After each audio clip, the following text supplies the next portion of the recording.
Bonjour et bienvenue dans cette nouvelle vidéo. Alors pour ce strip, je suis parti de mon état général au moment où je le dessinais, qui était pas très beau à voir, ça sort d'une semaine un peu compliquée, autant dans tous les boulots. On est surtout en fait sur la fin des dédicaces Ulule pour le jeu de cartes Calix, et du coup j'essaye de bourrer un peu pour, voilà, pour donner un dernier coup pour la fin, quoi, pour essayer de finir au plus vite et pouvoir enchaîner sur autre chose, et surtout rattraper un peu le retard qu'on a pris avec le jeu. Et donc je ressemblais plus ou moins à ça, quoi, au moment où j'ai dessiné ce strip. Donc j'ai décidé de le faire dans l'autre sens pour changer un petit peu. Ça faisait longtemps que j'avais pas travaillé dans ce sens-là, dans le sens vertical, et pour voir un peu comment on pouvait essayer d'amener un espèce de dynamisme, du mouvement en 4 cases, mais sur un mouvement du coup qui ne se suit pas.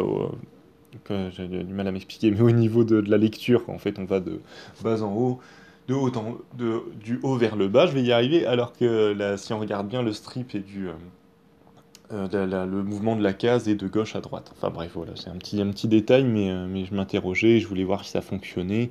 Bon, on comprend un petit peu, même si encore une fois, ça aurait mérité peut-être un peu plus de cases, peut-être un truc un peu plus genre dans l'esprit du running gag, quoi, vraiment continuer sur cette idée-là pendant un petit moment, mais bon.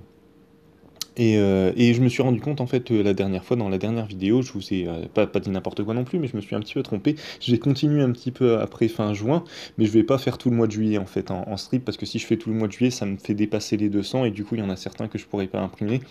Et même s'il y a certains strips dont je suis vraiment pas super fier, même pas fier du tout, je tiens vraiment à ce qu'ils soient tous imprimés, parce que ça fait partie d'une évolution, et que voilà, quoi, faut pas non plus renier ses premiers travaux. Et voilà, c'est marrant là, quand je commence à les re-regarder, quand je vois le premier et le dernier, il y a vraiment une énorme différence. Enfin, je vous ferai une vidéo là-dessus pour vous montrer, vous expliquer un peu ce que je veux en faire en détail, un peu plus de 3 minutes pour tout vous expliquer. Et en ce moment, je suis en train de rattraper mon retard niveau BD et tout ça, et surtout, je lis la bande dessinée le- L'art invisible de Scott McCloud, et que j'avais pas encore lu, hein. Encore une fois, je rattrape mon retard.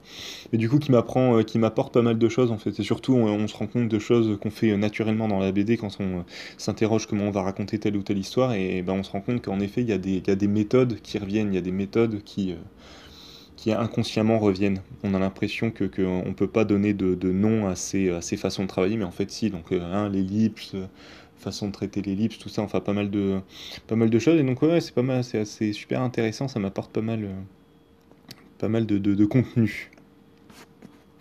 Et puis je suis repassé un petit peu de couleur pour essayer de retester un peu les petits soucis que j'avais avec ma lumière. Enfin voilà.